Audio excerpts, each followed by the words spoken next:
చెప్పరా మామ నేను కొంచెం ఇంటర్వ్యూలో ఉన్నా, నేను తర్వాత చేస్తాను. సార్ జాబ్ ఉంది నాకు కదా సార్.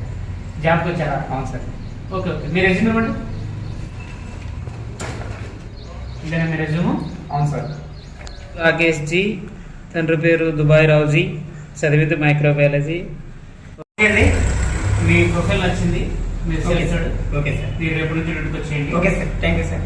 ఓకే ఓకే, కూర్చోండి, ఒక నిమిషం కూర్చోండి. మీకు మొదటి 3 నెలలు 18,000 శాలరీ ఇస్తారు, 18,000 ఇస్తారు. Okay sir. 3 నెలల తర్వాత నుంచి 25,000 ఇస్తారు. Okay sir. ఓకేనా? 25,000 ఇస్తాం. ఓకే. 3 నెలల తర్వాత 25,000, 3 నెలల తర్వాత నుంచి 25,000 ఇస్తారు. ఇప్పటికైతే 18,000 ఇస్తారు. Okay okay sir. 3 నెలల తర్వాత 25,000 అన్నారు కదా సార్, నేను అప్పుడు వచ్చి డ్యూటీలో జాయిన్ అవుతాను సార్. 3 నెలల తర్వాత వస్తావా? అవును సార్. ఏమర్థం, నేను ఏం చెప్పాను వీడికి ఏమర్థమైంది?